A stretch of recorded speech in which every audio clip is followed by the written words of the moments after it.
सबसे पहले तो हम इस बात की निंदा करते हैं कि कैसे पैरामिलिट्री फोर्सेस और हरियाणा पुलिस के फोर्सेस बॉर्डर क्रॉस करके पंजाब में घुसकर जो किसानों का कैंप है उसके ऊपर अटैक करते हैं। इसके लिए पंजाब सरकार को जवाब देना बनता है कि कैसे हरियाणा के लोग पुलिस और पैरामिलिट्री फोर्स पंजाब में घुसकर, जैसे जीरा साहब ने बताया कि ट्रैक्टरों पर अटैक किया है, खड़े ट्रैक्टरों पर, और 5-6 लोग हमारे मिसिंग इन एक्शन हैं कल वहाँ से, जिनको वो उठा के ले गए हैं। अब एक मानवता के आधार पे अगर दो देशों की जंग भी चल रही होती है, जो पैरामेडिकल होते हैं, डॉक्टर्स होते हैं, उनके ऊपर कोई भी फोर्स अटैक नहीं करती है।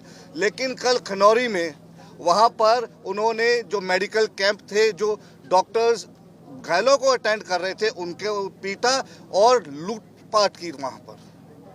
ये मैं और फिर कहता हूँ, लूटपाट की, डॉक्टर्स को पीटा। जब वहाँ लगा है कि मेडिकल एड डॉक्टर्स बैठे हैं एप्रन पहन के, उनके ऊपर हमला करना, ये सरासर ये बताता है कि सैद्धांतिक रूप से इस सरकार के पास मानवता और बार्बरता को, मतलब बार्बरता की हदें क्रॉस करने की इन्होंने कोई सीमा नहीं छोड़ी है। मैं एक सवाल पूछना चाहता हूं देशवासियों से कि क्या ऐसी सरकार खड़ा करना चाहिए कि नहीं करना चाहिए। देखो जी, ਇਹਦਾ जवाब ये है कि साडी आज डेलीगेशन जा रही है, दोनों डेलीगेशंस जा रही हैं, और आज इस पे जो लीगल फॉर्म एक्शन होना है उसके ऊपर जो बड़ी लीडरशिप है वो वहां जाके डिस्कशन करेगी दोनों पैनल की। इसके अलावा जो पंजाब के मुख्यमंत्री हैं, उन्होंने कल ये स्टेटमेंट भी जारी किया है कि उनके ऊपर जो बनती कार्रवाई है वो की जाएगी। लेकिन हमारी जिस अधिकारी ने देखिए, अभी क्या है कि कोई भी जो पैरामिलिट्री फोर्स है वो अपने विवेक से ऑर्डर नहीं एक्शन नहीं लेती है, उनको ऑर्डर दिया जाता है। अब इसके ऊपर जो इन्वेस्टिगेटिंग एजेंसी है, अगर पंजाब सरकार ने पहल की है, पंजाब पुलिस पहल करेगी, तो इसका जो सही उत्तर है वो जो इन्वेस्टिगेटिंग एजेंसी है वही दे पाएगी। और हम हमारी तरफ से तो जो केंद्र सरकार, भाजपा की केंद्र सरकार और भाजपा की खट्टर सरकार, क्योंकि कोई भी अधिकारी अपने संयम से ऑर्डर नहीं देता। इसका एक और मैं आपको बता देता हूं, पंजाब के तमाम पत्रकार यहां बैठे हैं, जब बेअदबी का केस हुआ था, किसको जिम्मेवार ठहराया गया था, वो आपकी जवाब का आंसर है। देखिए, अभी क्या है, ये डाइवर्जन टैक्टिक्स हैं। पूरा देश गन्ना नहीं लगाता है, पहली बात सुन लीजिए, पूरा देश गन्ना नहीं लगाता है। तकरीबन पूरे देश में तकरीबन गेहूं और धान लगते हैं। और बात यह है, अगर आप हमारा डिमांड चार्टर देखेंगे तो उसमें एक फर्स्ट पॉइंट का ही एक सब क्लॉज है कि गन्ने को भी C2+50 के उसमें लाया जाए। ये सिर्फ डाइवर्जन टैक्टिक्स है कि देखो जी, हमने ये कर दिया, हमने वो कर दिया।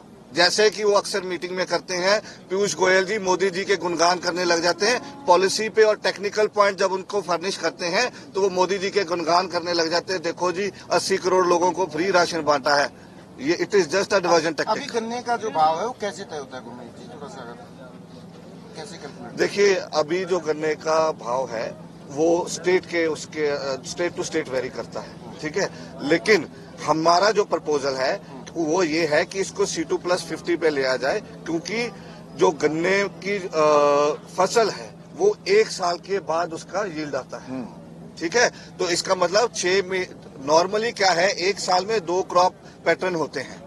तो एक आम किसान जो गन्ना नहीं लगाता है, वो उसके पास साल में 2 बार ऑप्शन आ जाता है फसल बाड़ी से कुछ अपनी दाल फुल्का चलाने का। लेकिन जो गन्ना है उसका आता है 1 साल के बाद। और उसी में एक क्लॉज है कि यदि जो गन्ना काश्तकार है उसको 14 दिनों में उसकी संपूर्ण पेमेंट करनी है, लेकिन वो भुगतान हो नहीं पाता है।